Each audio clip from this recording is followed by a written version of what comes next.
Today's episode is one that sits really close to my heart. It's for the woman who is sitting in a chapter that she just never envisioned for her life. The one where everything is falling apart. And yet somewhere deep down, she still believes that she can build something beautiful again.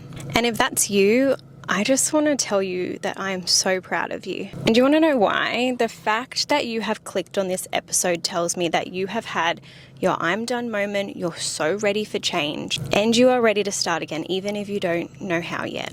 Welcome back to Before We Go Inside podcast. If you are new here, if this is your first time listening to the podcast, thank you so much from the bottom of my heart for clicking on this episode. My name is Samantha L and I am your host for this podcast. And I just want you to envision the next 10 minutes as your little pocket of stillness where you come home to yourself a little bit more and you have some me time before you step back inside, back into the snack demands, the to-do list, the laundry piles, all of the things, just a little pocket of time for you. Now, what inspired this episode was my last episode, what to do when everything is falling apart, what to do when it feels like everything is falling apart in your life. And there are some really helpful tools in that episode if you want to listen to it after, but this one is specifically for solo mamas because I have been there and I feel like it needed its own dedicated place. And this is a podcast I just wish I had in those early stages where I felt really lost and I just needed someone to connect with. I needed some guidance. So I'm hoping that I can be that for you. There was a time in my life where I literally had nothing, no home, no clothes, no toothbrushes, no cutlery, nothing. I just had me, my daughter, and the clothes on our back. And I left everything behind because staying would have broken me more. So this wasn't, I don't think any of us ever envisioned that this is how our life is going to pan out after children. I know it wasn't something that I ever envisioned for my life, but I knew that I needed to choose peace over pain, even if that peace didn't come straight away. So when I decided to leave, I moved in with my sister and her family, and I'll never forget that feeling. Equal parts safety and heartbreak. Because while I was so grateful to be there, I also knew I was starting from zero. It's not a nice feeling, is it? That season of life taught me that strength doesn't always look like standing tall. It means leaning, and leaning on the people around you. I leaned on my sister. I let people help me. I let go of pride, shame, and the fear of being judged. If somebody offered to make dinner, I said yes. If someone wanted to look after Freya so I could shower, cry it out, whatever I needed, I just simply said yes. And that was healing. While I was living with my sister, still really low, really lost, I decided to rebuild my life, and this is how I did that. The first thing that I did was I went to my GP and I signed up for a mental health plan, and that gave me free therapy sessions so that I could just go and talk to a professional and cry it all out, express all my feelings, talk about everything that I had been through without any judgment or bias. And I opened up completely and I learned how to breathe again. Those therapy sessions became my anchor. And my therapist well and truly reminded me that I had built a life prior to that relationship and that I am more than capable of rebuilding again. And at the same time, I started doing some really small little steps that when I think back now, played a huge, huge part in my rediscovery and my rebuilding journey as a single mom. And the first one was actually making a vision board. I went onto Pinterest and I just found any pictures that represented calm, happiness. I really wanted to move somewhere and live in an apartment that looked at water, which is like really high achieving. I was like, nobody's going to give a single mom a rental that has a water view. But anyways, I popped it in there and calm mornings with my daughter, playing, pops of pink everywhere, like stepping back, getting my pink back after being postpartum and separating. And I just put all of that on a vision board. And even though my reality looked nothing like that, I could see it every single day on my phone wallpaper, and it gave me hope. Every time I looked at my phone with that wallpaper on it, I could see where I was heading, not where I had been. So I highly recommend doing that. This vision board became my roadmap. Therapy gave me the tools, and little by little, those two things combined gave me the clarity and the confidence to start fresh. Now, the coolest thing happened. I applied for every apartment I possibly could think of. I really wanted an apartment instead of a house. I just liked the idea of that safety aspect, living on my own with my daughter. And I don't know what kind of crazy confidence came over me, but I walked into this apartment that was in my price range, and it had a little water view, the view of the river on the Gold Coast. And I walked in there with so much confidence and said to my landlord, to the real estate agent, to tell the landlord that I will be moving in here. How fast can I get the keys? And she just made it happen. I actually don't know. So once I had set my mind to it and I applied for them and I was looking at all the apartments, nothing felt safe and homely enough until I walked into that apartment, and I got approved for it. And I'm so shocked. So if you are nervous about trying to rent on your own as a single parent, people, they will rent to you, and just be confident. You've got this. So picked up the keys, and my daughter and I were ready to move into our own little space, and my sisters and my brother-in-laws helped us move in, and I still had no furniture.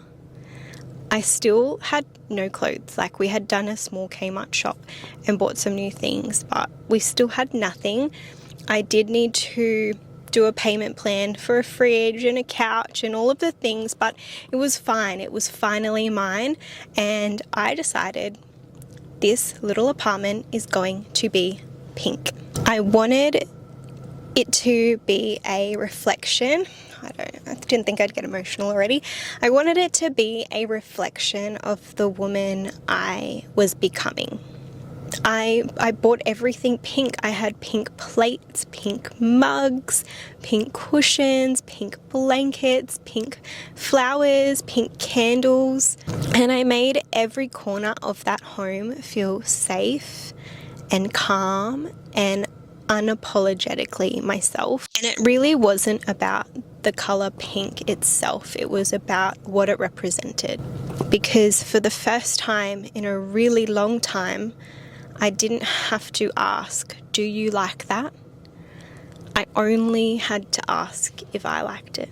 And of course, my little daughter, and she's a little girly girl, so she was all for the pink. That tiny shift from previously seeking approval to giving myself permission was everything. Pink became my peace. My home became my healing, and that little apartment with the water view filled with pink, it became the launching pad for the woman I am today. Oh, okay, pull yourself together, Sam, pull yourself together. I guess it makes me emotional because I want this healing so much for you, and I just know, I hope that you know it's coming. It's coming. So the next part I want to talk about is how I reimagined motherhood. I think the hardest part about being a mother when you're grieving is, how do I show up for my child when I can barely show up for myself? And I want to share with you how I did that. So those early nights when this was all really fresh, when Freya would go to sleep, I would cry it out. I would let myself feel every single emotion I was feeling. And then when the morning would come, or when she would wake up from a nap, I smiled. We'd sing, we'd colour, we'd dance, and I just truly lived in that moment with her together. And when I didn't have any strength for myself, I found it for her. And honestly, that season shaped her into the most empathetic, gentle, kind little human.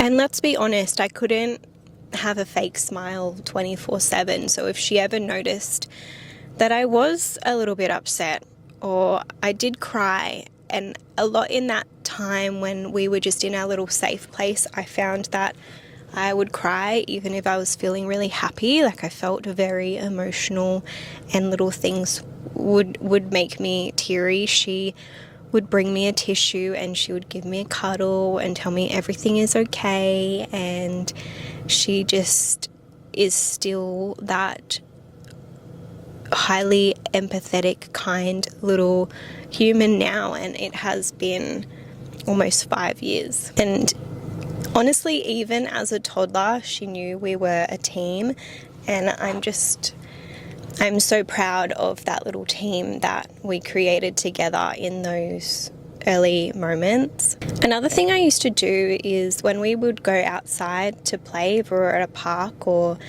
there was like this grass patch outside downstairs in the apartments that we lived in, is I got us to play barefoot.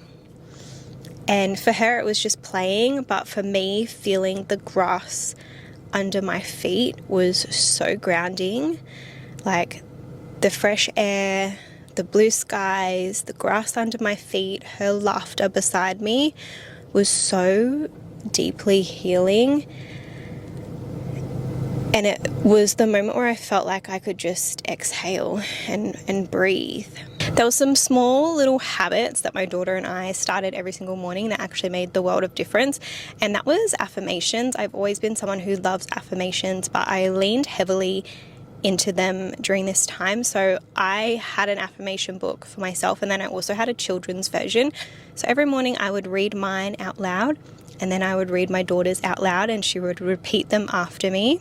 And I swear those affirmations programmed something inside for the both of us. They well and truly reminded me that I wasn't broken, that I was becoming. And also in that time, I didn't make extravagant, perfect dinners. I did what I could, and I let her help in the kitchen. I got her a little toddler step-up stool so she could stand beside me, and we just did everything together. Because in that moment, I started to realize that I wasn't doing this alone. I had her with me, and we were building something really beautiful together, even amongst all of the mess. That season of my life taught me some big lessons. It broke me wide open, but it also let me rebuild into the woman that I know I am underneath everything else. And it well and truly taught me that healing doesn't wait for everything to be perfect. You don't have to have your own home yet. You don't have to have the right job. And you definitely don't need a new relationship to start becoming her again. You can start right now with a vision, with a breath, and with a small act of self-love. Every painful ending is just a redirection towards your most peaceful beginning. And sometimes the universe clears a path for us before we can feel it again. So if you're in that chapter right now where you're rebuilding, surviving, wondering if you'll ever feel like you again, please know this: you are not behind. You are not broken. You are in the middle of becoming. And every small act of self-care, every tear, every breath, it's all leading you home to yourself. And one day you'll look around your space in your own version of the pink apartment, and you'll realize, I built this. I built her. And you'll sit and smile knowing that the version of you that was sitting in the rubble, sitting in the mess, mascara running down her face, was the one that built this all for you and the woman who made it all possible. I'm not even sure how to wrap up this episode because I know this season sits so heavy, but I just want you to know that you're not alone.